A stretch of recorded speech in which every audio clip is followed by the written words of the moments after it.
Hey, Hey, Sherry. how are you?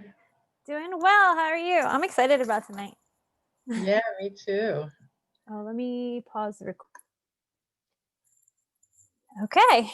I want to welcome everyone for joining us tonight on session 3 of the Living Well series through Farmhouse Classroom and in conjunction with Downtown Wellness Berks. Really happy to have everyone here tonight participating.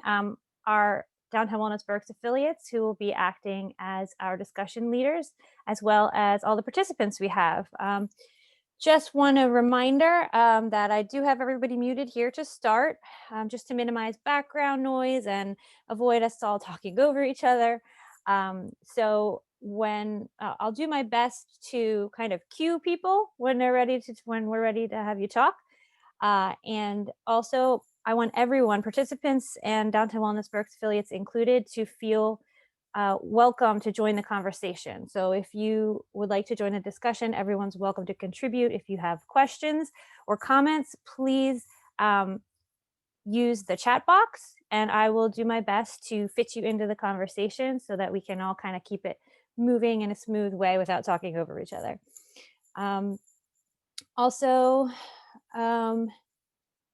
just to let everybody know that this and all other presentations of the Living Well series are being provided for educational and informational purposes. So statements of fact and opinions expressed here are of the individual participants. These discussions are not to be used as a substitute for professional medical advice, diagnosis, or treatment. So as a group, Downtown Wellness Berks, we aim to raise awareness about all the different supportive habits, helpers, and local practitioners and businesses that can aid you in the building of your own healthy lifestyle. So now that we have gone through that stuff, I want to introduce all the affiliates we have on the call tonight. So I'll do what I did last time and just do you guys by introduce you in alphabetical order. So who's on here first? And maybe tonight, I know some of you have been on our previous calls as well, which has been great. But tonight, if you have anything that you can relate to mental health or physical health, be sure that you include that. So I'll have Anne Marie, if you want to go first, you can unmute yourself and introduce yourself to the group. Hi there. My name's Anne Marie Cantrell, and I am located in Birdsboro, and I have a business, Cucina Verde, and I have a product-based business. I make the traditional lacto-fermented sauerkrauts, and I also am a healing chef, a healing food chef. So I work with people making food, teaching them how to make food, and just re-educating them about food when it really comes to nourishing their bodies. I do a lot of work with mindful eating and intuitive eating, and I work a lot with children and just do a lot of paradigm shifting for families in terms of eating, nutrient dense foods. So happy to be here. Thanks for being here again. We really appreciate you. Crystal Kolb-Cabbage, if you can please talk a little bit about yourself and your business to the group. Thanks, Courtney. Hi, my name is Crystal Kolb-Cabbage. I am located in Wyomissing. I am a life, career, and leadership coach. The name of my practice is A Sense of Purpose. So I work mostly with professionals, guiding them through understanding their own insecurities and their self-imposed limitations. I help them with their stress responses, making sure that they understand how they could be holding themselves back so that they not only feel better, but they act better, that they show up, that they choose jobs and careers and life decisions that really are in alignment with what they want on a soul-based level. So we do a lot of spiritual work, we do a lot of mental and stress work, and then we also take it into the professional life to ensure that they are succeeding both on the inner levels and the outer levels. So it's all about creating a deep sense of purpose and fulfilling decisions. Studies have shown that having a sense of meaning and purpose in your life has tremendous results on your physical health as well, including an increased immune system. So we all just need something to be passionate about and to live for that feels true to ourselves. Awesome. Thank you so much for being here. We're happy to have you. Next, Henrietta, if you could please tell the group a little bit about yourself. Hello, everyone, and welcome. My name is Henrietta Alban. I'm a doctor of naturopathy, and I own Living in Balance. when I realized that so much of our mental emotional stress ends up in the body after years of private practice and other studies, I saw that it was really of the essence to address people in a truly holistic way.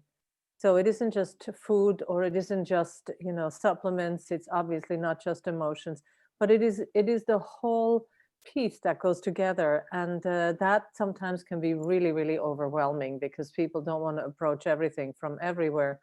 So it's always a good idea to find out what's most urgent and then start there. I'm of Swiss origin, have been here for a very long time, and have no plans of going back. I like it here. And I find that working with you all, or coming together with so many of you and having taught classes jointly, and being also familiar with some of the people who are not practitioners on the call, it is a treat and an honor to be a part of this organization. So thank you, Courtney, for all the hard work. And yeah, I'll pipe up when I can. Awesome. Thank you. It's my pleasure. I echo everything you said. Next up, we have Laura. Laura, can you tell the group a little bit about yourself, please?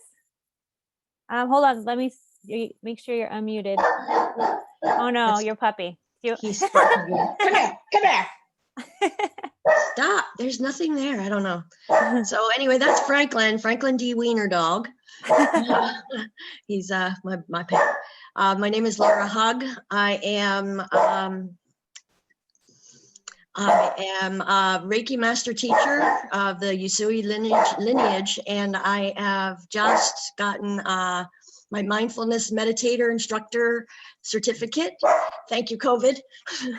And also I am certified in neuro-linguistic programming, which is very similar to hypnosis. And I'm looking forward to doing a little bit of that for you all tonight. I have you on the agenda. Yep. Very excited. Yes, yes. Awesome. So Thanks. that's my passion has always been to help people feel better. And so I've tried several different ways. Reiki came natural. Figured I'd be doing it my whole life, just didn't know what I was doing. And then when this NLP came up, it just mirrored something else that I had come in contact with and I was very excited about. And it just happened. It was amazing to see it fall into place. And I'm excited and honored to be here and to see all of you ladies and meet you all again. And thank you, Courtney. Thanks, Laura. Mm. Okay, I'm gonna mute you, and I am going to, who was next on my list? Leslie. Leslie, go ahead and please talk a little bit about yourself. Hi, everybody, and thanks, Courtney, for organizing this to create awareness in our community. So I am a functional nutrition practitioner, Reiki practitioner, and also a personal trainer, but my love is functional nutrition.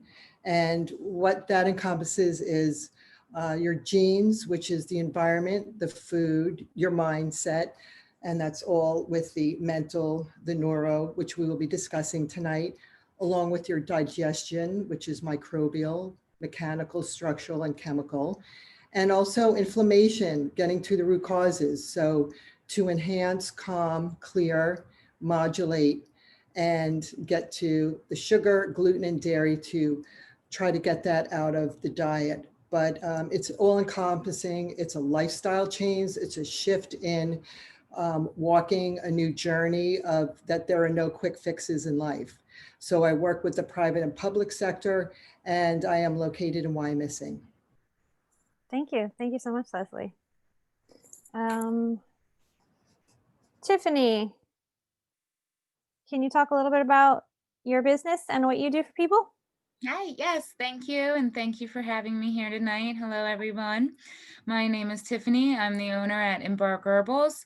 Located in Moton. I'm an herbalist. The services that I offer include one-on-one herbal consultations, where I do a full intake. We do DNA testing, functional blood work analysis, and then educating you on herbal choices that are right for you, helping you come up with custom herbal formulations, whether it's teas, tinctures, topical things.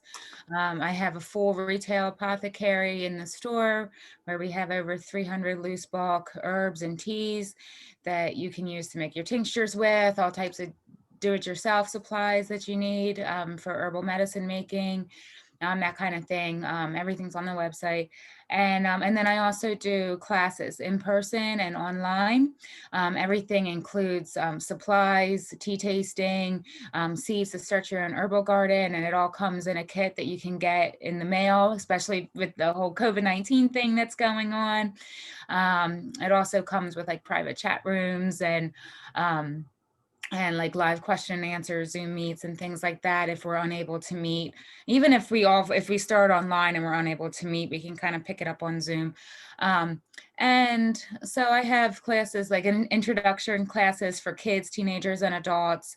And then we get deeper into like different conditions and things like that too. So really what I'm trying to accomplish is to find an affordable way to kind of spread the word about herbalism and let people know what it's actually about. I think there's a lot of misconceptions about what an herbalist does and what herbalism is. So I really want to bring that back into being common knowledge in this society again.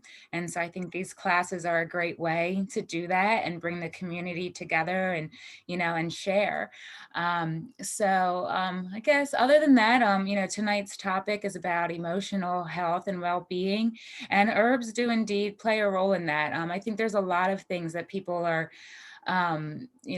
surprised to find out how herbs can help. Aside from things like Bach flower remedies, there are also other herbs, herbal tinctures and teas that can help to move the emotions and bring things to the surface where they can be healed, in conjunction with other therapies that I'm sure we're going to be talking about tonight. So yeah, excited to talk about it. Thank you.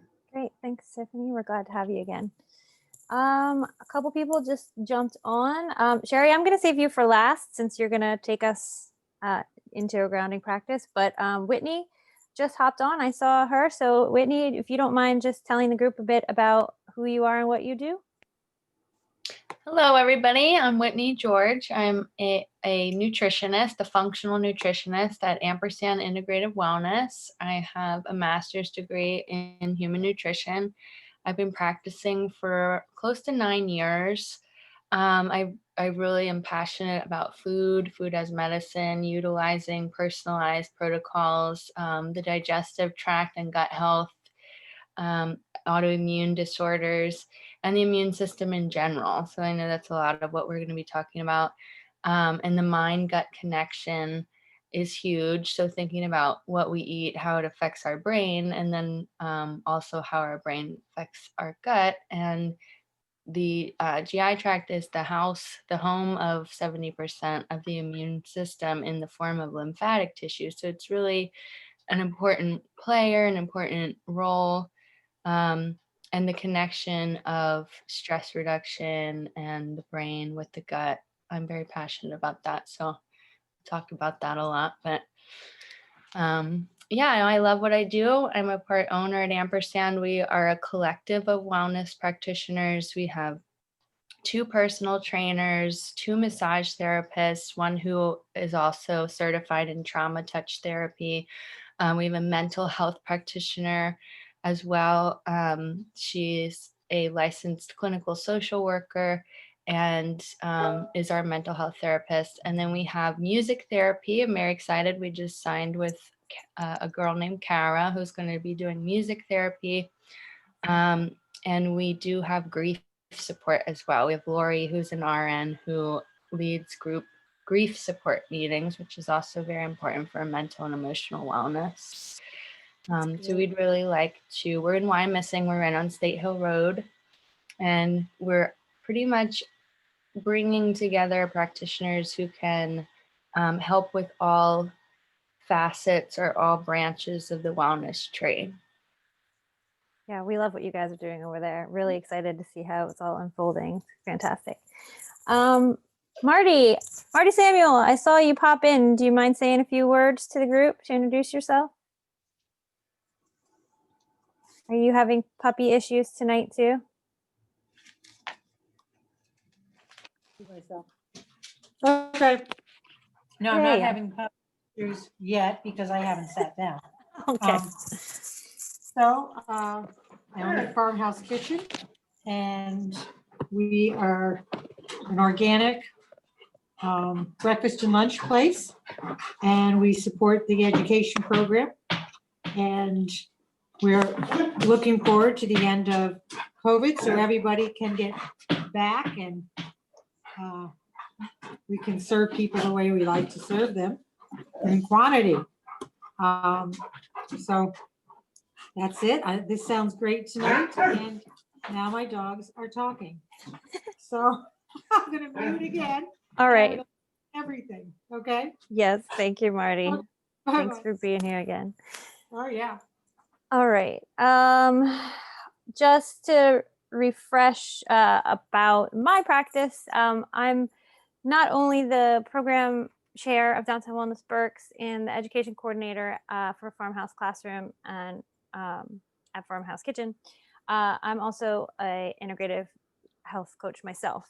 So the mental aspect is something that is a very big topic that I bring up with my clients. It's really where we start, even if people come in, wanting to lose a few pounds or something. It always ends up that we can't really get to that stuff until we talk about the mental aspect first. And I'm gonna have Sherry introduce herself, and then Sherry, I know you have a short little practice that you said you would share with the group so that we can all get kind of grounded and ready to talk about this topic. So go ahead, and when you're done introducing yourself, you can go right into it. Okay, thank you, Courtney. So my name is Sherry Matthews, and I am a registered nurse. Had been in the regular medical field for over 35 years, and about 4 or 5 years ago went into more of a holistic, I joined the American Holistic Nurses Association, and I really love being on that side of it and helping people participate in their care and helping them learn all the different ways that are out there that they can help themselves heal. And a big part of that, of course, is the emotional and the mental health side of it, especially stress management and pain management, which is such a big problem these days, where people would be encouraged to use just pharmaceuticals. And one of my passions is to help people to learn about the other methods that are out there, like meditation and imagery and Reiki and energy work, all the different ways that we can heal without using pharmaceuticals. So, I'm located in Muhlenberg, but most of my work I do either individual or groups online, especially now with COVID. I'm not able to do Reiki in person right now, but hopefully sometime in the future. So to start us off tonight, I asked Courtney if I could do an opening and grounding meditation, just to connect and help us all drop in and get into the present moment. So if you would like to get comfortable wherever you are, and if you can place both feet on the floor and focus on a breath pattern that is comfortable to you. You may close your eyes if that is what you feel comfortable with, or just look softly downward. Feel your sit bones in your seat. Then feel the energy of your sit bones go down through your legs,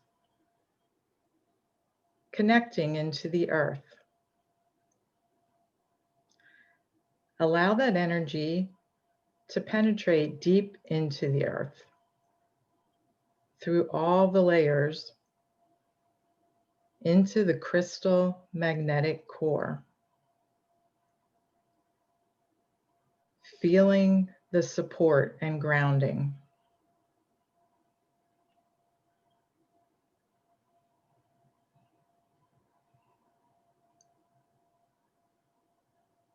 Once you feel that support, allow it to come back up through the earth, through the bottoms of your feet, up the legs,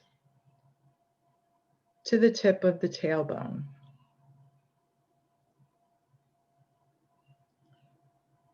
Then allow this warm, supportive energy to come up into your pelvis, your abdomen, your upper abdomen, and allow the flow to come up through your diaphragm into your heart, feeling a warm, nurturing, supportive sensation.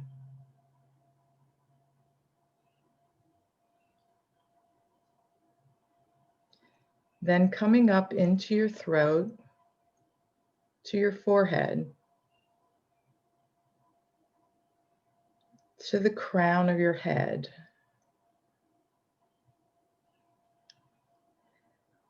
Then up above your head into this beautiful day that we have been gifted.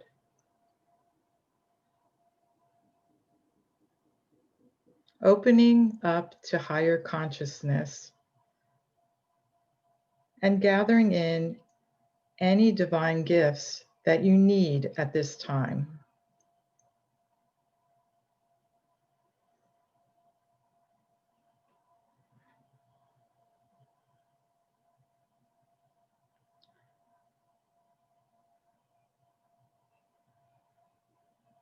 And then coming back down through the crown of your head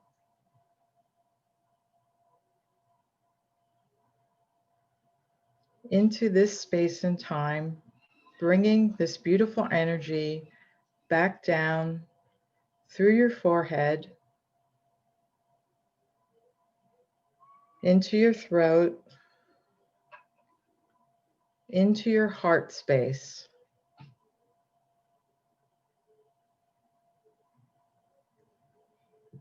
Down through the upper abdomen, into the pelvis, once again connecting to the divine energy of the tailbone.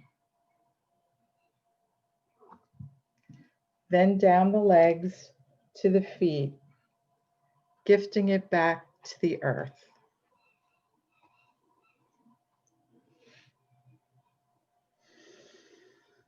Now just take a moment to take a nice deep breath, to feel this divine energy connecting to the earth to the heavens to the earth. And feel yourself balanced and free and at peace.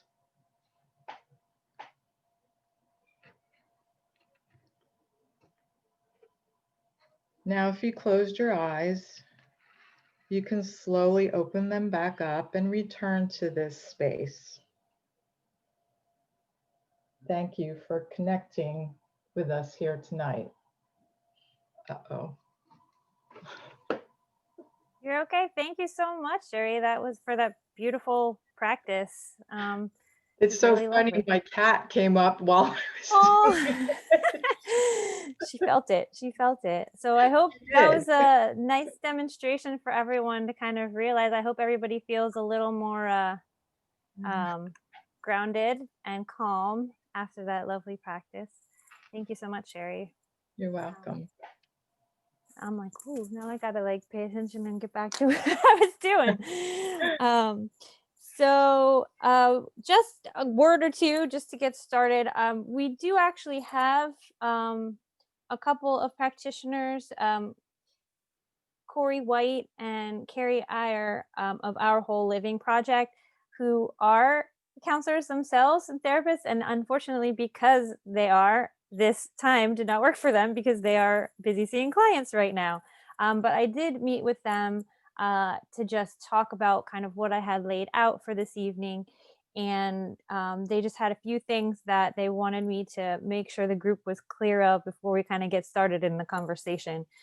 So just wanted to kind of mention that the kind of stress management and stress relief we're going to be talking about tonight is more for your everyday kind of just feeling a little stressed out here and there. And I know this year has been like that for everyone, but we just wanted to designate that kind of stress versus an actual anxiety disorder where really you need to see a professional to analyze that, and something that's kind of really negatively affecting your life, your job, your relationships. When it gets to that point, that's really when it's not just some stress anymore. So the kind of stress we're talking about tonight is not anxiety disorders or where you're to the point of having anxiety attacks or anything. And maybe some of you have dealt with that in the past and you know the difference already, but just wanted to mention that because we wanted to designate the difference of what we're talking about tonight. Tonight we're talking about more of, yes, we'll talk a little bit about what stress is, and we'll also be talking about a lot of different methods to manage stress, some mindfulness techniques, some active practices, just like the one we did, other things that you can fit into your life. So when striving for overall wellness, the mental health aspect is just humongous. It's huge. In my opinion, it's really the biggest piece. There's a lot of pieces, but it's really big. So it's really about, finding ways to, like a tool belt of things that we can turn to when we do feel a little overwhelmed, that we can use to bring us back to that balance. So the first question I kind of wanted to pose, and I mean, I could read my notes here, but I'd rather hear from you guys, is, what exactly is stress, as far as how it works in the body, with the sympathetic nervous system, and, how does it actually manifest in different ways? So whoever wants to chime in first, to talk a little bit about what stress means in the body, feel free.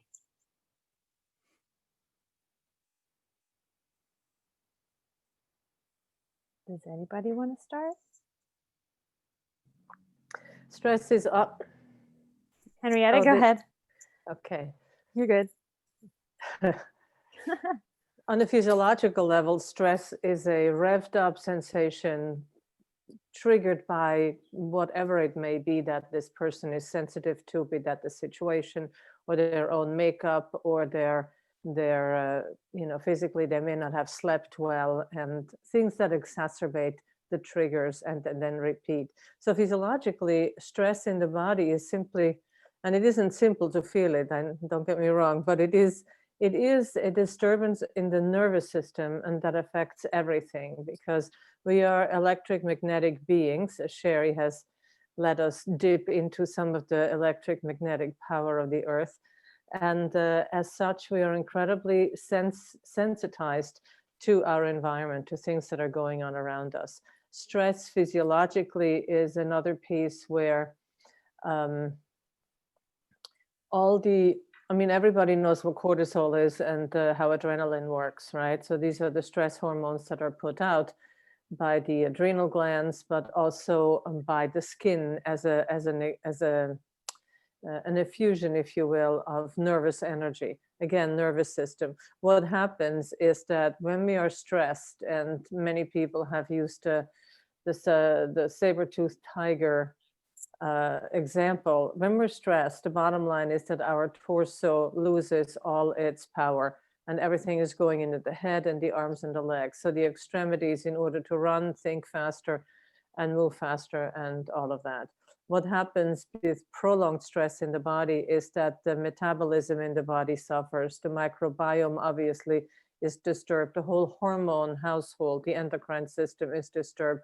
So it becomes, if we never slow down, if we never go back to the parasympathetic state, which is the regenerative state, the sleep state, the state of rejuvenation, how we're supposed to sleep at night, then that often leads to what has been called adrenal fatigue.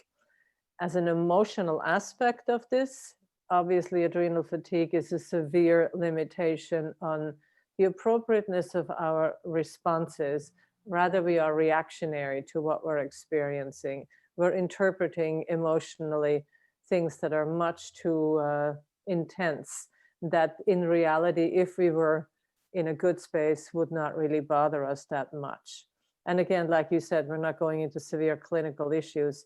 So, but that's basically what happens physiologically. And I'll let others continue on this. Yeah. Anyone else want to add to that description? I know we often hear about the fight or flight, or now I think in past years they've added it's fight, flight, or freeze is another version. So when those environmental stimuli pop up, those are the options that our body and brain take. So does anyone else want to talk a little bit about kind of the kind of what our brain does and what our body does when it comes to stress? Okay, I think I'm unmuted. Yes, Yep, I'd like go to say ahead, a few Lara. things. Sure.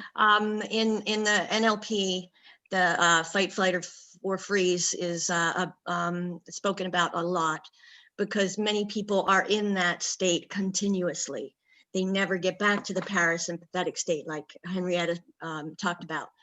So a big deal with that, though, is our breath. And it's something that we don't really, I mean, people say breathe, but nobody really understands how to, and how to get the maximum amount of oxygen from those breaths. And so I've been teaching people just recently who have anxiety, especially. The first thing that's happening is the body doesn't have enough oxygen. So that's where it starts. The body's saying, I'm in trouble. And that's where the anxiety starts. So when you run to a lot of people go, say, I don't even know what I'm anxious about. That's where it's begun, because we're not breathing properly. And now with COVID, when we put that mask on our face, and then I notice when I'm near somebody, I breathe more shallowly because I don't want to, I don't know. It's just, it's something that's happened with the mask wearing, that I realize I'm holding my breath more. I'm not breathing as deeply as I could be or should be or whatever.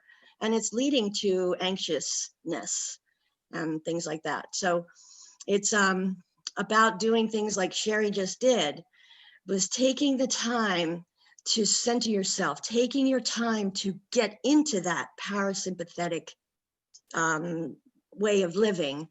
Even if it's for just a few minutes a day, that part is so important to all the overall health and well-being. Recently, I've been likening this is my organic machine here that I have been gifted. And I'm not this organic machine. I am the spark of life inside of this organic machine that makes it animatable. But nobody gave me an instruction manual. So I don't know how to feed it properly. That's what you guys are there for. I don't know how to meditate properly. That's what I'm learning. That's what you guys are there for. So that's I don't know. That's what I wanted to say, was we are not our bodies, but we need to figure out how to make them work to the best of our ability. And I appreciate and I'm honored to be a part of this group, because it's very exciting to see so many people really digging into the intricacies that I can't. I don't have the time, I don't have the brain power to do it. And so I really appreciate knowing all of you that are doing this. Thank you, Lara. Thank you for that. We appreciate your contribution as well. Just wanted to, something I thought of when you guys were talking is we talked about the nervous system, right? So when we talk about that parasympathetic, it's often referred to as the rest and digest. So a lot of times it's getting back to that place of quiet, of balance. And we have to work to do that. It's not the default. So it's really, it's an interesting thing to try to raise that awareness and build these mechanisms that we can use. And unfortunately, not just in the United States, but here there is a very negative social stigma around, mental, like people that have mental health issues when it gets to that point. So it's pretty unfortunate. I know there's other countries that are more open about it, and it's easier for people to get help. So just wanted to mention that as well. So I wanted to move on a little bit, unless someone had something else to add, let me know. And I should really open the chat because I said I was gonna. Kristen mentioned something about nasal breathing helps with oxygenating our body better than mouth breathing. So breathing through the nose, which we will get to. We'll go through some of the other when we talk about breathing techniques. So I will get to that. Thank you, Kristen. So I wanted to move on to talking a little bit about coping mechanisms and how they can be positive or they can be negative, and how a lot of both the positive and negative effects that come from that. So there are definitely some non-beneficial choices that we can make, such as, not so great eating choices, food choices, succumbing maybe to some of our own personal vices and things like that to self-soothe. And they can be short-term versus habitual, and it can get not so great for people. But can people mention a few, some thoughts on coping mechanisms?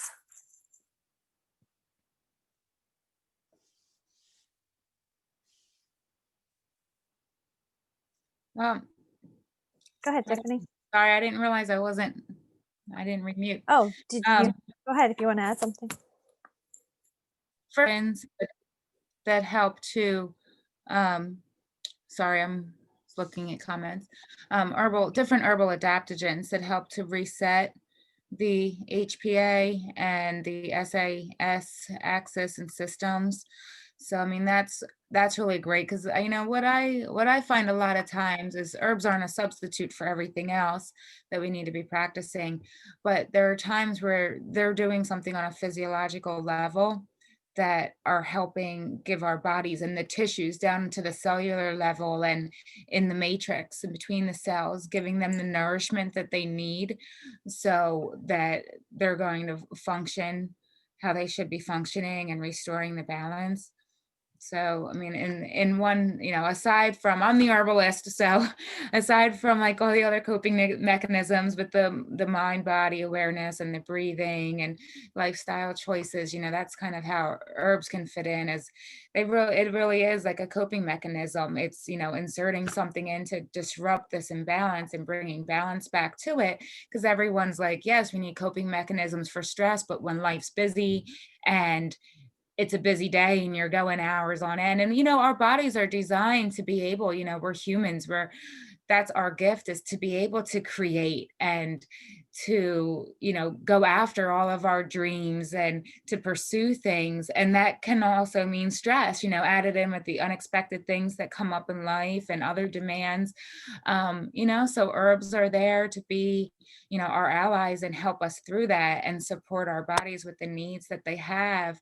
Because it's like, well, how do you get rid of stress? The work still needs to be done and these deadlines still need to be met.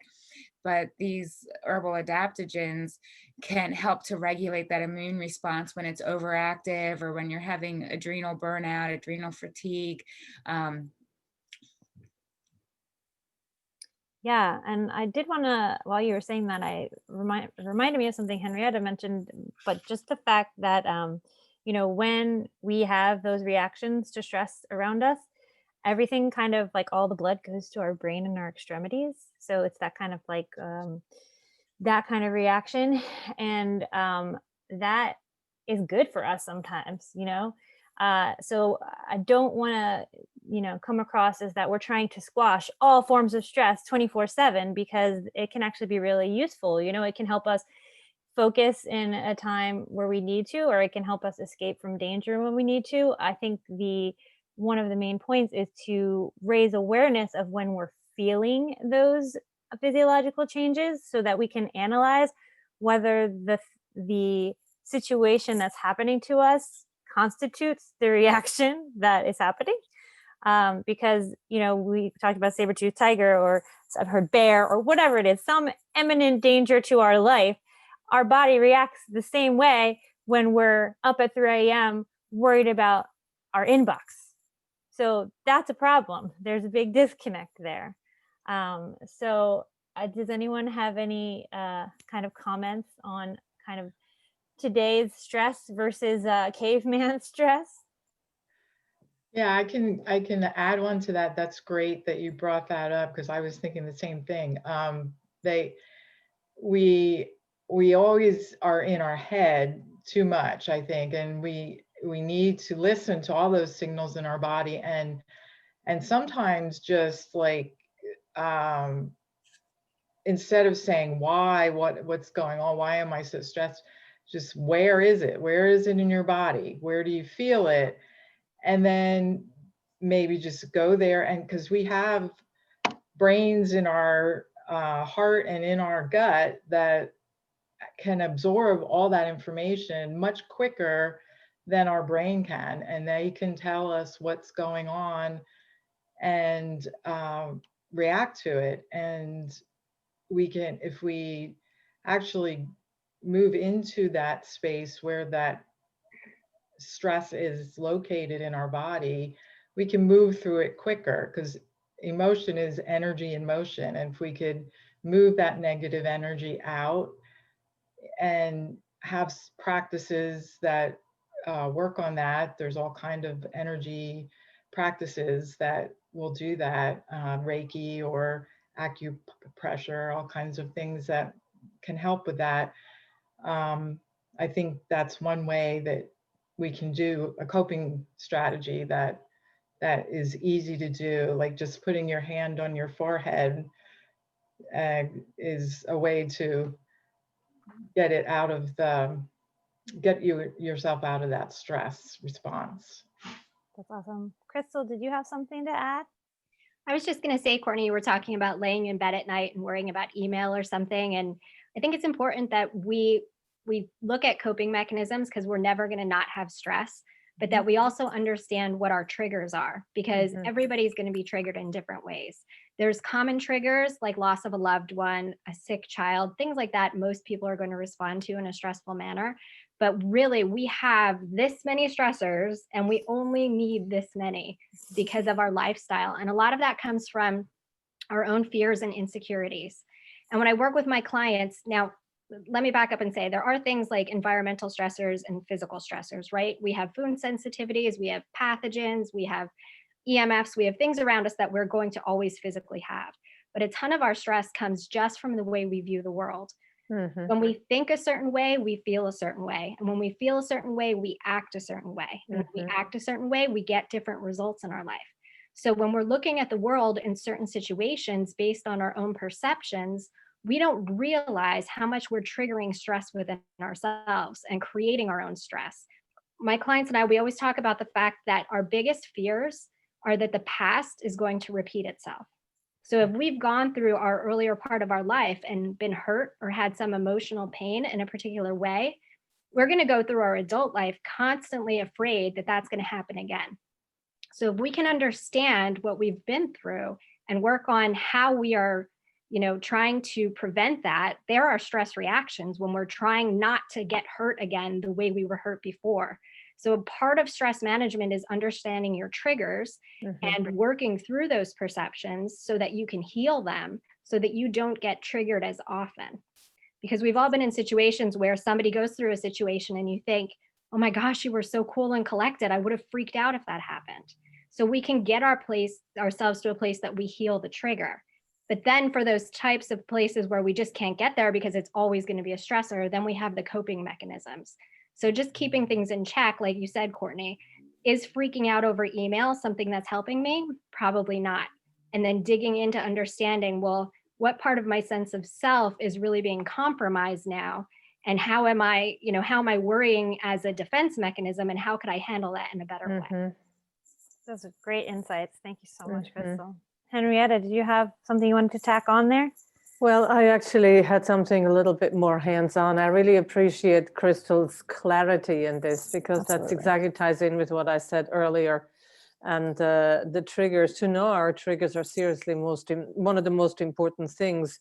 If that can get paralleled or perhaps eased or dammed, and I don't mean MN, I mean dammed in terms of a water dam, by a practice that we have. I've always been impressed for all these many years that I've been doing EFT, which is tapping, the emotional freedom technique. I guess we all are familiar with that, where it is really simple. And I tell my clients or the classes I've taught on it, if you can't remember any of the points because it's just too confusing and you're in the middle of stuff that's going on, you can just, you could put your hands either right here on your collarbone or just a flat hand just across your chest so that the sternum is underneath it. At the same time, the thymus gland gets a little activated here too, which boosts your immune system a bit. So that's the mother of the immune system with thymus. It's also the seat of the release of lymphatic blockages. So if you just do this, and a thing that is so essential that we are brought up or have been brought up, I don't know how young mothers do it today, that you are to avoid pain, you are to escape discomfort, you are to move away from that which is troublesome. You are not supposed to look at it straight up and say, aha, I know you, you've been there for a long time, who are you? You know, so most people don't get to do that. So if we're just using EFT and are to thump a little bit on our chest with the flat hand, then you can say, I am really afraid. This is really bothering me. Just say how you feel. And then in acknowledging our feelings, what's really important is that our mind, let me backtrack a little bit. This happens, right? We all backtrack because we remember so many different pieces. It's a lot. I know it's a lot because there's so many arms to it. Totally.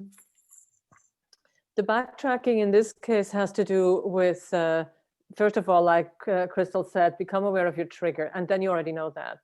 The interruption of the thought that would spiral down into the rabbit hole. And I like to say it's a rabbit hole at the bottom of the Grand Canyon just to illustrate it further because you can't get much more lost than that. So that rabbit hole is the propelling of the thoughts that keep going, that have been repeated over and over again and that end you in the same place. Once you become aware that something like that is brewing or starting, with a bit of vigilance and practice, you can just say stop.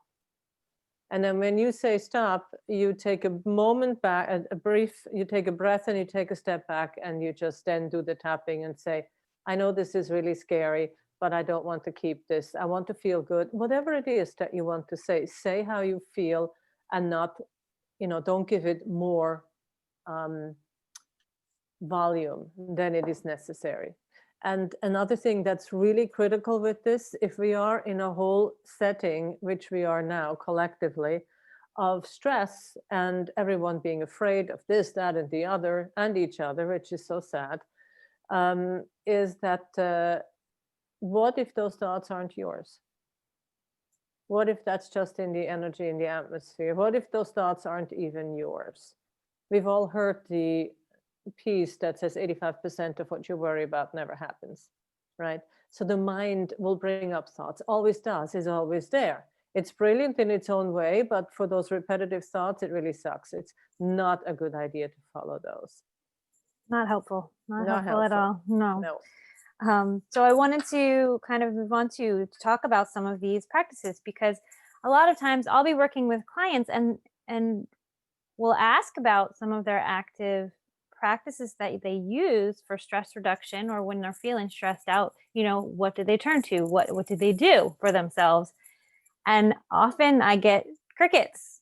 So it really, the start is building these practices, which is exactly what they are. These aren't things that come easily to everyone. It takes, you have to keep trying at them and try different things to figure out what resonates with you and what works best for you. And some things will work in some situations better than others. So there's such a long list. So I have a little bit of a list to go over. And if anyone wants to bring up things that they know about in their own personal practices, please feel free to bring them up or put them in the chat and I'll add them to the list. But really, it's about these active practices and techniques, these grounding exercises, just like Sherry took us through at the beginning, to help quiet that chatter so that we're able to do the things that we actually care about and aren't wrapped up in our heads all the time. And a lot of them are very much about coming back into our bodies and just calming down and taking pause to focus on something specific. So it really is about making a commitment to ourselves and creating our own practice and our own list of practices that we can turn to. So it's just starting small and figuring out what you can build into your daily routine. And really those days we talked about, those crazy days, are when we need it the most usually. So it's worth it to build in that time, even if it's 5 minutes to just know I am closing my computer and taking a walk, or just taking 3-5 breaths, something very simple. So you can start with those little things and then build on. I wanted to start with, because it's not always talked about with mental health, but there are so many studies, and I don't know if anyone can speak specifically to it, but I wanted to mention it because we have a couple physical people in here today. But just the idea of physical activity. So it can be as simple as taking a walk, but something to get your heart rate going, healthy movement that you like. Moving our bodies is so important. So can you guys talk a little bit about that as an active practice? Just healthy movement, exercise. It doesn't have to be 2 hours at the gym. What do you guys have to say to that, to the physical portion of physical that connects to mental? Leslie, do you have something? I know it's your background.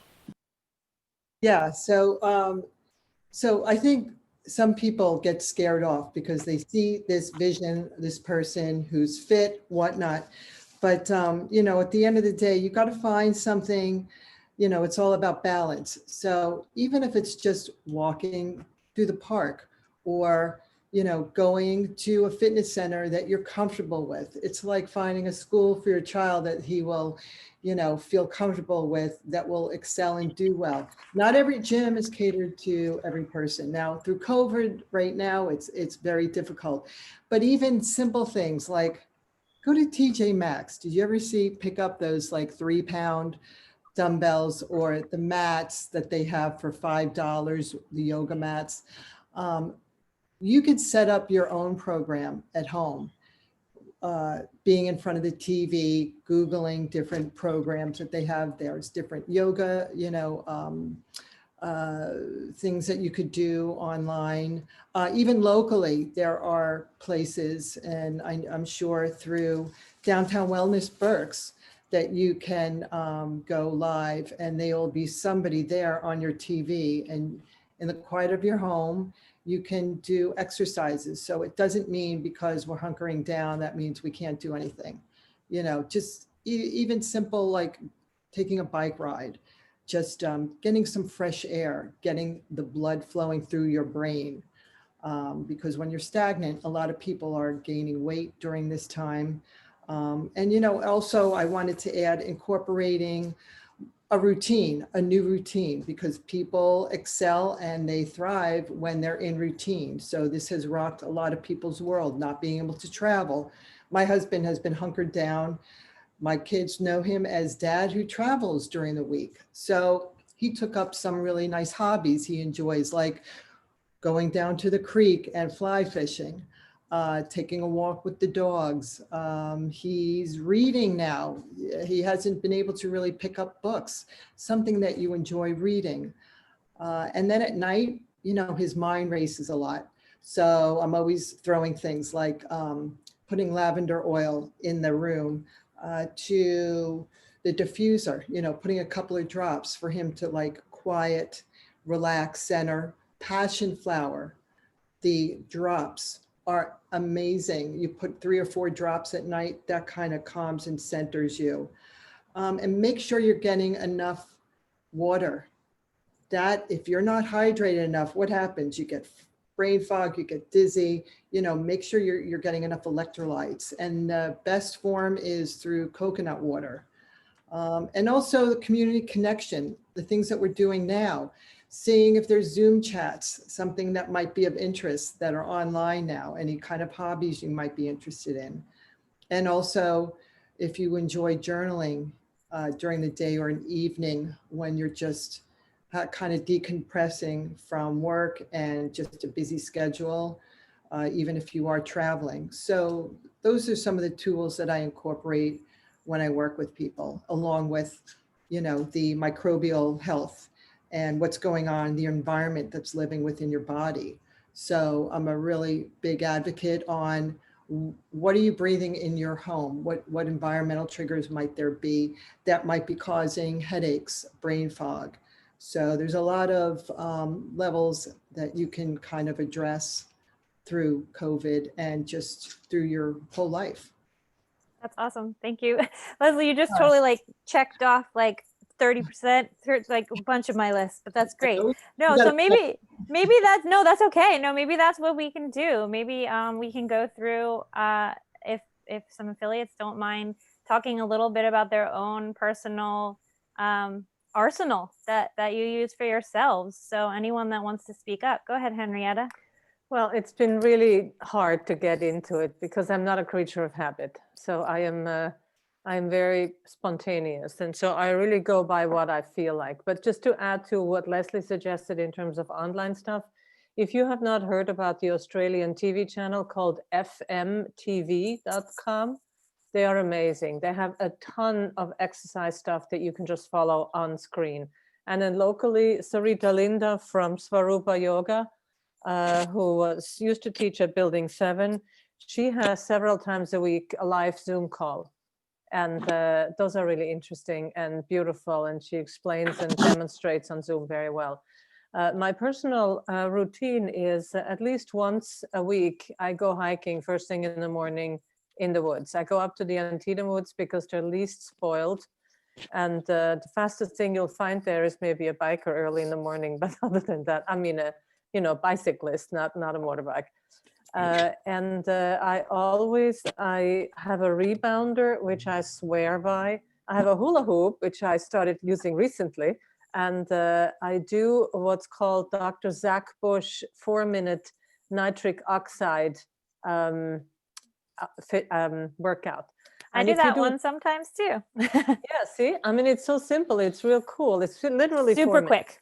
Yeah, super quick. And you can gauge, you can make it more than just 10, you can make it 12 or 15, but the idea is you repeat it. So Zach Bush, Z-A-C-H, Bush as S-H. And if you just go to YouTube and say 4-minute workout, you can find that. For the rebounder, I would recommend one that you research that you find both attractive and that you're likely to use. Mine is in the bedroom and I just pull it off from the closet and start jumping around on it. I like music, so I do that with music, and that's a lot of fun. And I do all of my stuff in the morning because I'm a morning person, and don't ask me to do anything after dinner like that. That is my time. So. Does anybody else want to share some of their own personal coping? Go ahead, Tiffany, do you want to say something?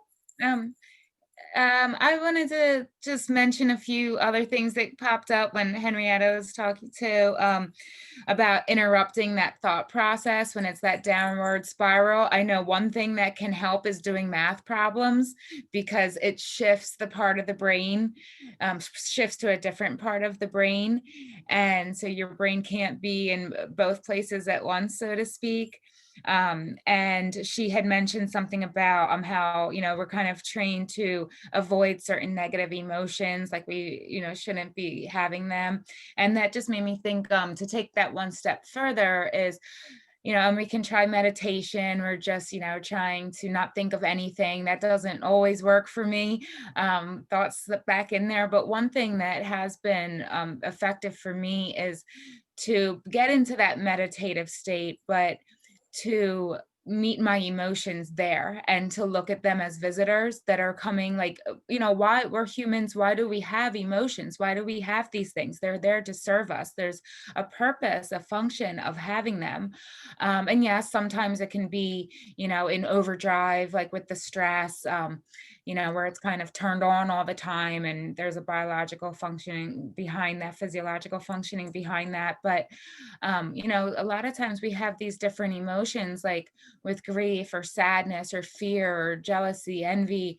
And on one hand, we can, visit, like do dream body work and different meditative states where we're meeting those emotions. And I like to put on like the high hertz frequencies and try to get in that meditative state and try to visit my emotions like one at a time and ask them, why are you here? What are you here to tell me or teach me? How can I grow from this emotion that I'm having? And we have them, like some of the other emotions or some of the other reasons that we experience depression may not be because we have the fears or we've been through something, but there can be, a dietary connection, a GI connection, herbs, as in addition to food, herbs can help with, if that's the root cause of depression that we're having. Problems, imbalances in the liver, hormonal reasons, stagnant depression, old age, thyroid related, cardiac related. And so depending on, someone says, oh, what herbs can I take for depression? It depends on what the root cause is. And so, we discover that through doing full intakes and looking at all those different interrelated systems in the body, and then put together like a protocol that would include different herbs and dietary changes that can support that, but also other things that we can do like sun lamps to reset that circadian rhythm. Now we're entering into the winter months and where a lot of people are deficient in vitamin D, and it gets worse in the winter months when we're not getting that sunlight. So like you mentioned, exercising, try to do that outside if you can, even just 20 minutes a day can help. And then there's, let me see, I had some other notes here too. I think there was just a couple other things that I wanted to mention. When Henrietta was talking, it made me think of the laugh group. So I don't know, have you guys heard of these other laugh groups that they've come up with? So I've wanted to do that. I'm like, yeah, sometimes I just realize, when was the last time that I just laughed? Like, we're so busy, we take everything so seriously, and we're in our own heads.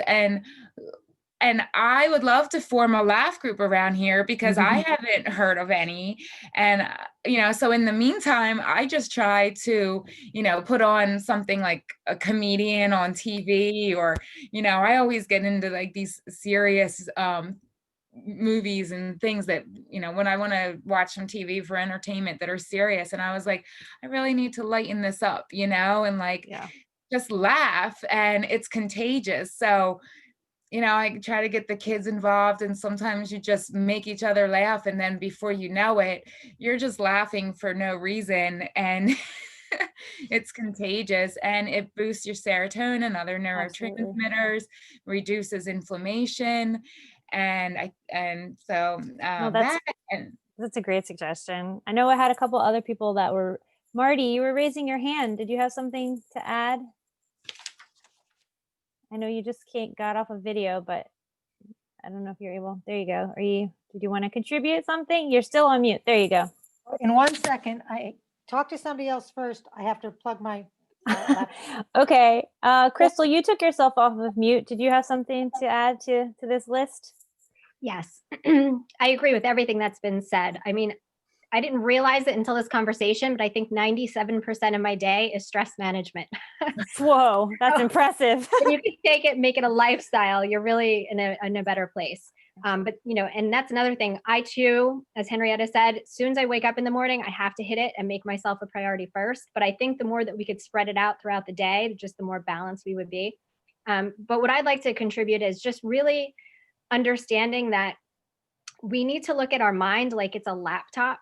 It's just this thing that we carry around with us that's been programmed by every experience we've ever had and every perception we've ever made. So it's going to be talking to us. If we're not talking to our mind is talking to us. And we don't realize, neuroscience says we have 60 to 70,000 thoughts in a day. 95% of those thoughts are subconscious. We have no idea what we're telling ourselves every day. 90% of those thoughts are the same as yesterday and the day before and the day before that. So it's like we have this computer within our bodies that's constantly sending information to us, but we are not understanding what it is that we're telling ourselves. So from a mindfulness perspective, if we could just try to slow down when we are triggered and understand, what am I telling myself in this moment? Chances are we have this inner critic that's saying something nasty to us, like, oh, you just messed up, or oh, they don't like you, or you're never going to get that chance again, or why did you do that? If you could just pay attention to that voice and observe it neutrally without believing it, just say, oh, wow, look what I'm saying to myself in this moment. I wonder where that came from. But creating space between that thought and your reaction so that you don't actually buy into the way you're speaking to yourself. And the more often that you could do that, and then try to just flip the script a little bit and start talking to yourself in a positive way. I hear myself berating myself right now, and I've done that before, and that's okay. And I'm yelling at myself, and that's okay. But you know what? I'm a strong, intelligent woman, and people make mistakes. And there's probably a really good gift in this moment if I just sit back and look. And I'm going to take a moment and try to see this from another angle. So if we could really just be a little bit more mindful of hearing the voice, not believing it to be true, and then reframing it and feeding ourselves a more positive angle, then over time we'll create a habit of speaking to ourselves in a constructive way so that the little things in life don't bother us as often. That's awesome. And just to expound a little upon that, that laptop metaphor, we have to remember that we carry these laptops around, but we are also the programmers of them. So reprogramming that software and hardware so that that we can run better and smoother. That's great. Thank you so much for that. Marty, you ready? I'm ready. I'll just give you a little personal journey that I went on starting in March when COVID started, and I looked at myself and I said I was a fraud. I had a great cafe. I had every type of health food at my disposal. I even had people who could cook it for me. But I was a sugar addict. I've always been one. I love sugar. Can't get enough sugar. And I thought, you gotta change your ways. And starting in March, I quit the sugar. I really started listening to what my body wanted, how much it wanted, and really when it wanted it, instead of just going with the 2 or 3 meals a day or do this or do that. I started to pay attention to my own inner voice. I learned it really prefers raw food. It really prefers a mostly vegan diet. I do eat meat. There are times, sometimes I can't, I really want an egg in the morning, but I really started listening to what it wants on all sides of it, even including sleep. Last night, I was exhausted. And at 7:30, I went to bed. Now that's a weird thing, but I needed it. I woke up at almost 7 o'clock this morning, but I really made myself pay attention. I exercise easily 4 or 5 days a week now. I'm a night exerciser. I sit in my sauna. I mean, if I get out of my car from work and it says, go to the sauna, I go to the sauna. So a lot of those things, this whole break in the action has, to me, been a gift in some ways because it stopped my life and it made me pay attention to me.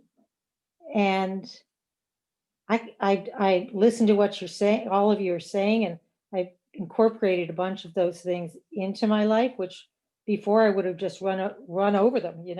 I was in a hurry all the time.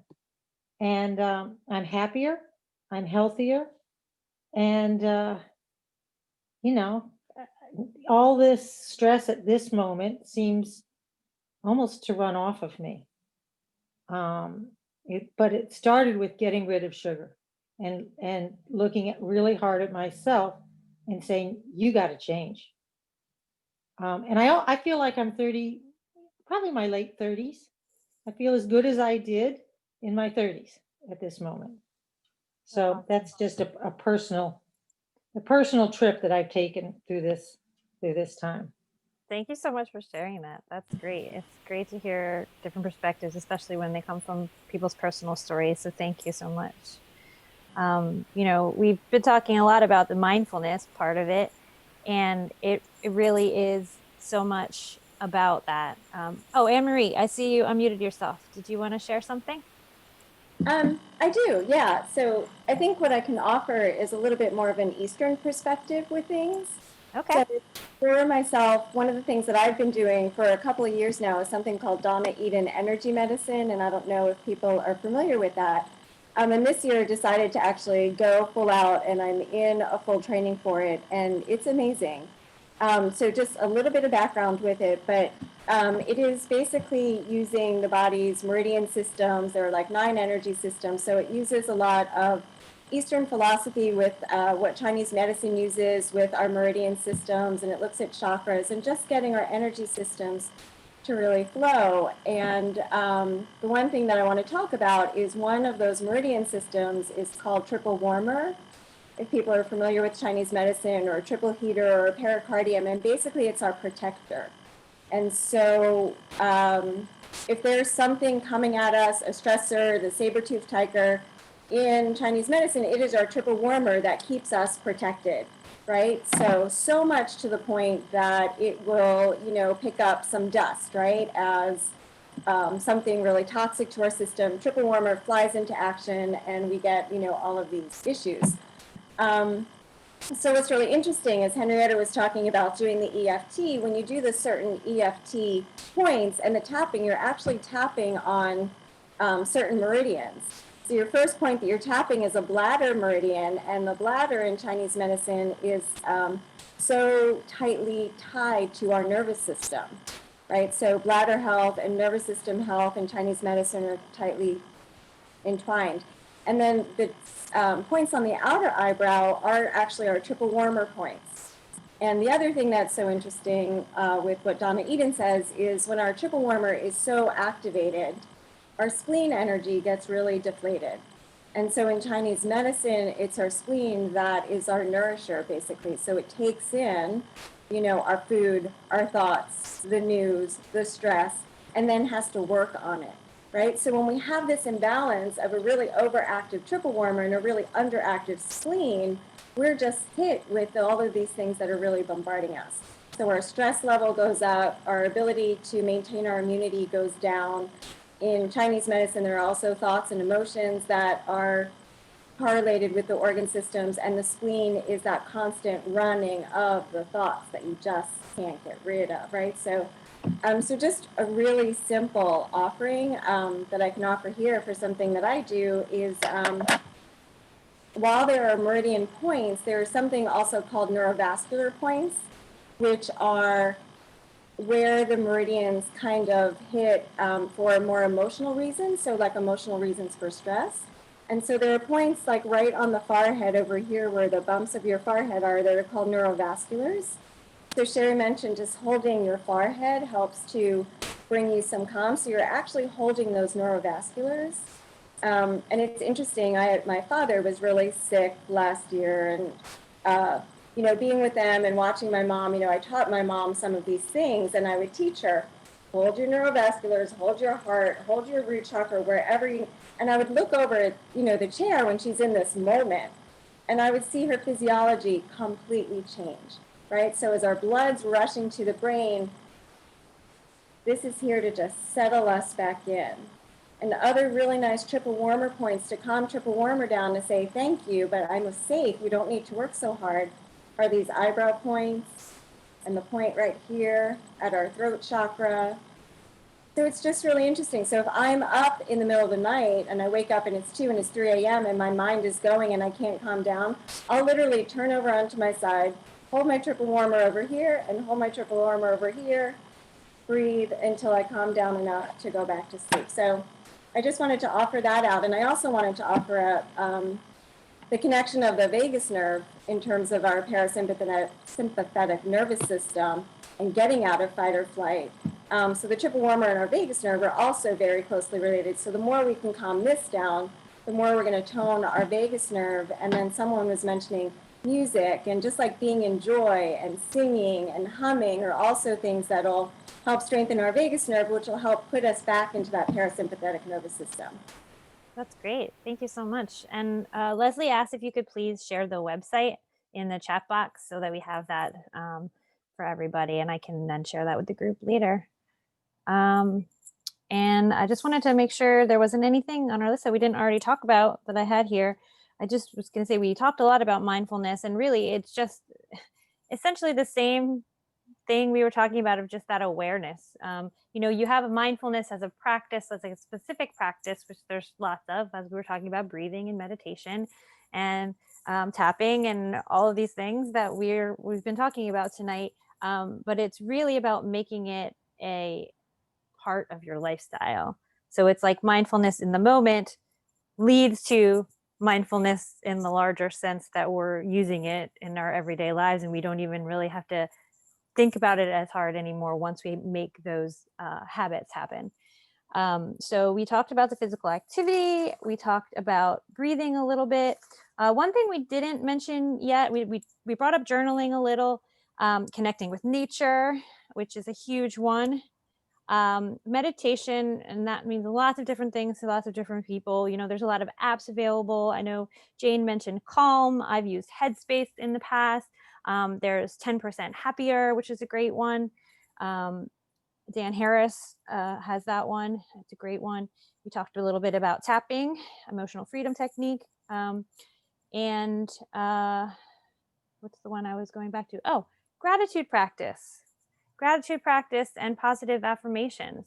Does anyone want to say a couple words on that? And then I will probably close our session with Laura doing another demonstration to take us out. But if anyone wouldn't mind talking a little bit about gratitude practice and how transformative that can be to people. I don't know if any of you have used that with your clients at all in the past. Quick. Yep, go ahead, Leslie. So years ago, somebody, Paulina Farina, she had a practice, the Ohana Healing Institute in Wernersville back in the 80s. So as a young teenager, she introduced me to Louise Hay, who was like the guru of affirmations. She has a slew of books out there. She unfortunately passed away a couple of years ago, but it's really, there was a class I took, Healing the Inner Child. And it goes back to, you know, circling back to the affirmations, mindful meditation, just creating and visualizing positive things in your life, creating that environment that you want to walk through and embrace during times of just being unstable, fearful, not feeling yourself. You know, that I think really helps a lot of people just to kind of focus, circle back. And I used to put Post-it notes all over my mirror, like, I love and approve of myself. You know, I am worthy of life, whatever it is, you know, the little insecurities growing as you grow and mature as a preteen into teenage years really got me through things moving from New York to Pennsylvania during that time. So just wanted to interject that. Yeah, that's great. Those little reminders to ourselves, right? I know it's hard to culturally get away from the cheesiness of like Stuart Smalley from the old SNL skits and things like that. But it can be really helpful to people. It's just those little reminders during the day of like, I am calm. I am the creator of my own universe. I am, you know, anything that resonates that you can make up. And yeah, if you have those, you know, little sayings on your mirror or on your phone, like reminders that pop up on your phone that are like not annoying Facebook things, it's great. Like you can set reminders for yourself, things like that. That's great. Does anyone else have a couple comments on gratitude practice? My gratitude practice actually consists of acknowledging and celebrating when something good happens. So for example, it could be as simple as finding a parking spot on my first try, right, wherever I am. And then, of course, the green lights, they're super important, right? So, oh, I like that. I want more of that. Bring me more of that. You know, so the minute you see something really beneficial happening, could be something really tiny. The gratitude and acknowledgement of that being present in your life brings you more. And then you actually have to work a lot less hard on the things that you think are much harder to get. That's great. Yeah. And I think that's a big takeaway, hopefully, that people are getting from tonight, is that the more you work with these practices, even when there's great stressors in your life, it just helps you more easily and quickly get back to feeling calmer. Sherry, did you have something? Yeah, I think expanding on what everybody else has said, that just recognizing and being grateful for the good things, like have a to-do list instead of a to-do list. I like that. And like, yay, I did this today, and have 3 things or 1 thing even that you can be grateful for every day. And either, you know, if you journal, write it down. If not, just put it on a Post-it note, like Leslie said. I think is a great practice. Also, I use that with some of my clients that have anxiety or need reminders like that, that yes, something positive did happen. So. Yeah, I feel like we are used to focusing on the negative stuff. So it is about that reprogramming, and that Crystal was talking about. Like it's a consistent thing that you have to be on top of, and you have to have dedication to yourself to do it. So that's great. Laura, are you ready for about a 5-minute demo? And can you just give us a little intro to that first before you dive into it? Yes, yes. Thank you. Thank you for this opportunity. I'm so excited. Yay! A lot of things have already been said, like the one of the words we use is relapse. So we relapse into our depression, and to stop that, you know the feeling when it's coming on.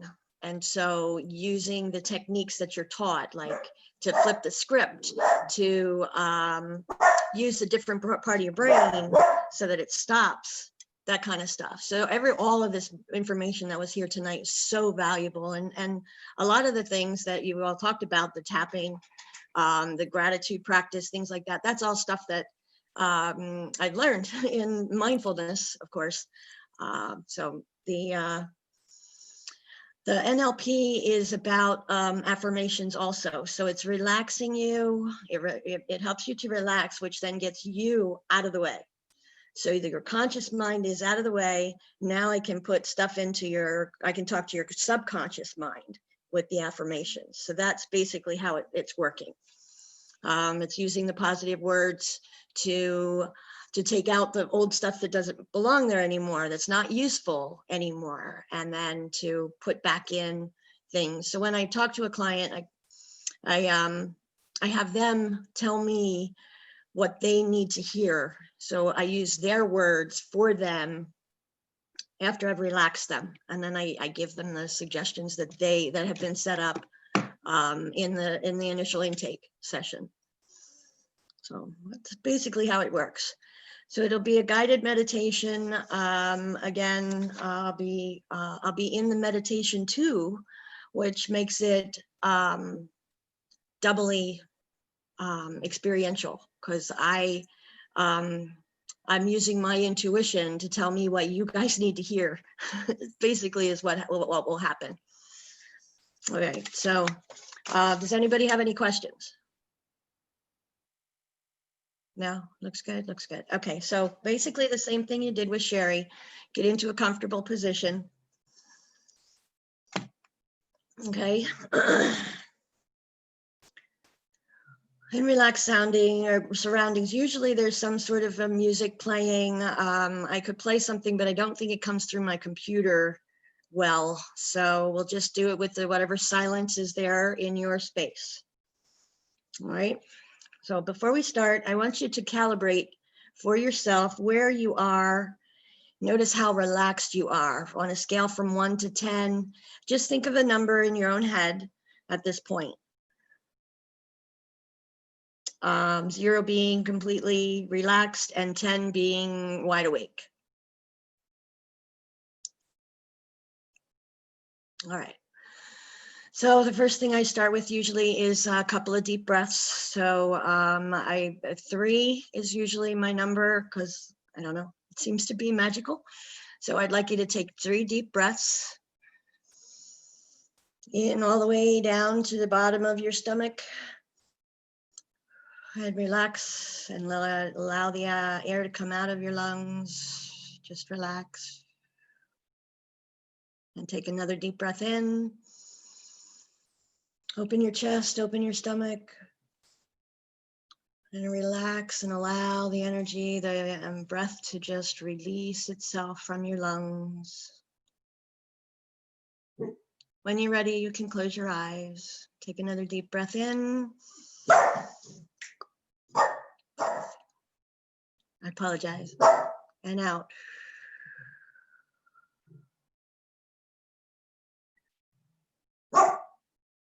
So I'd like you to notice what it feels like to be resting in the chair where you are.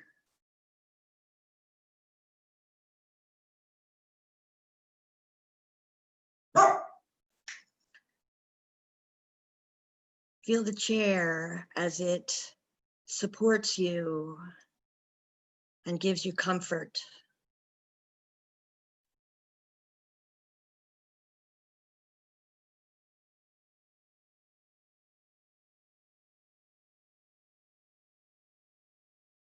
And notice how the clothing on your body feels against your arms and legs and your body. The warmth and comfort it is providing.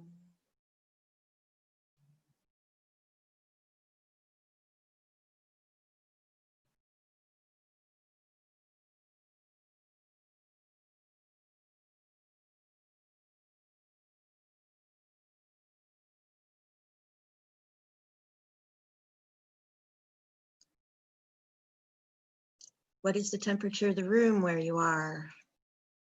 Is it cold? Is it warm? Notice that now.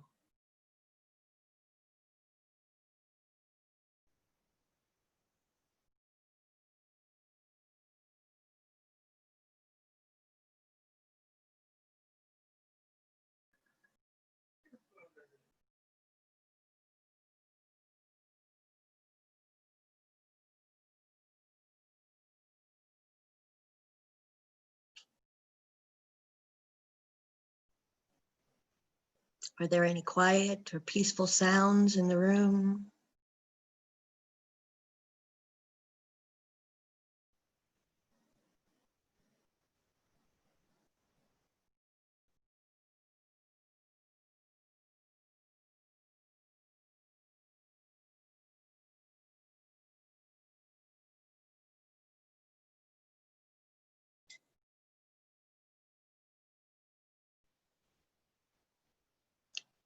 Feel your life energy inside of you.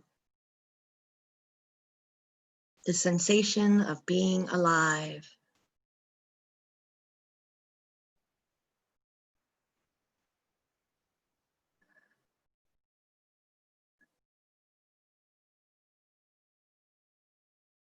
Every day, in every way, you're getting better and better.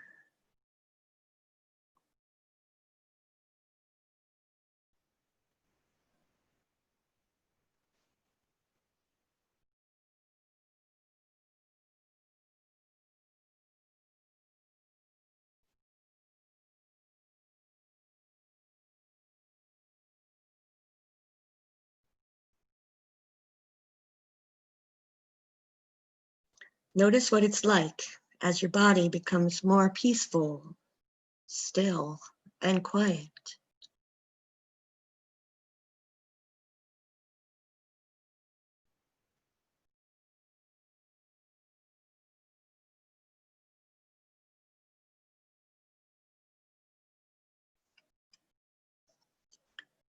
Every day, in every way, you are getting better and better.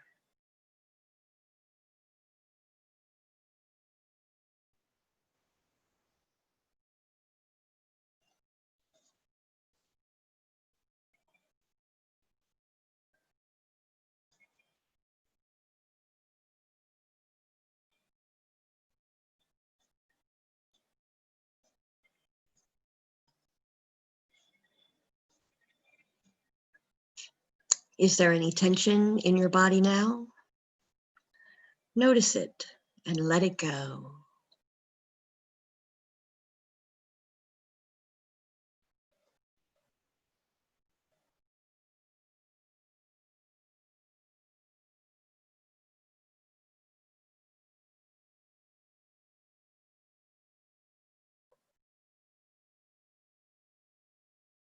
Every day, in every way, your health and wellness are getting better and better.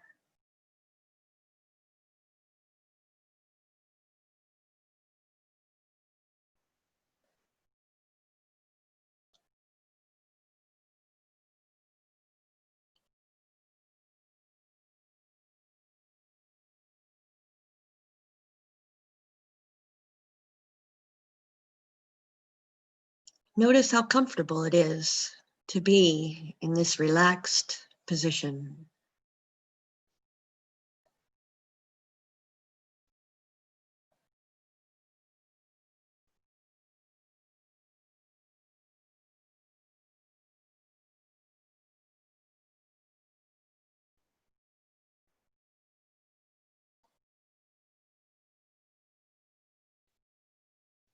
Begin to notice the quiet and peaceful rhythm of your breath.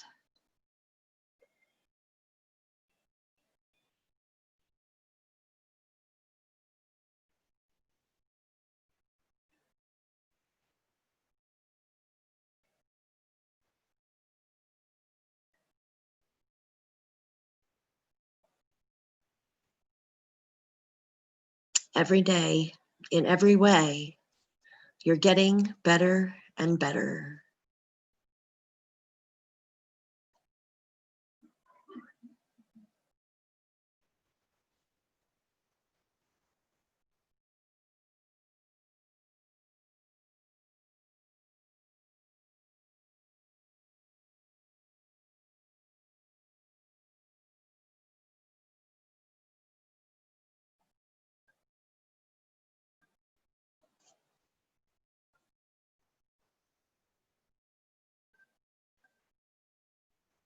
Notice how peaceful it is to simply be.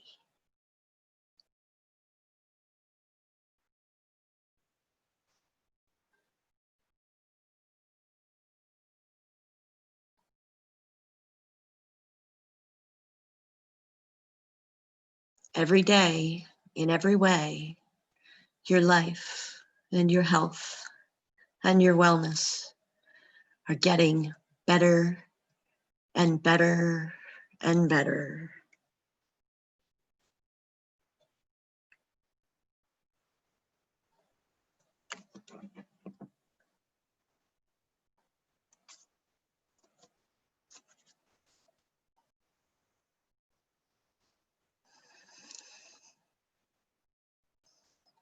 And now, when you're ready, bring your attention back to the room.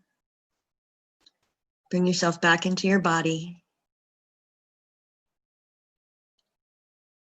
Take a deep breath. Wiggle your fingers and toes.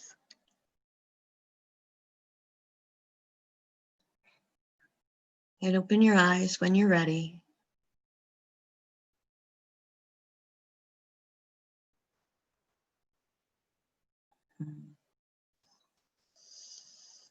And now I'd like for you to calibrate again where you feel you are with the relaxation, 0 being completely relaxed and 10 being wide awake. And see if the number is different.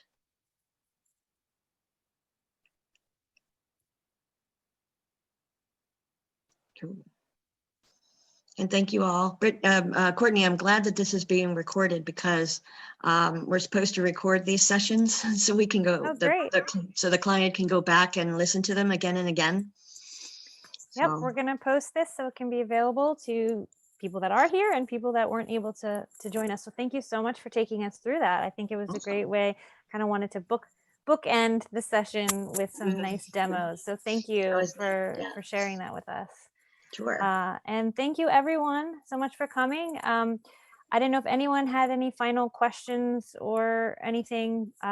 Please let me know. And also I'll be, following up with everybody on email as I usually do after these. So feel free to, if you forgot something or anything, just let me know and I'll make sure to share it with the group. Thank you all so much for being here. I know I'm very grateful for all of you and really enjoy these sessions and this community. So we do have one more session in this series, and then we'll probably maybe send out a survey and see what people want us to do next. So yes, happy Thanksgiving to everyone. So it's a good time to practice our gratitude and our gratitude practices. So thank you all so much for being here, and we will hopefully see you next week. Thank you. Thank you all. Have a great night.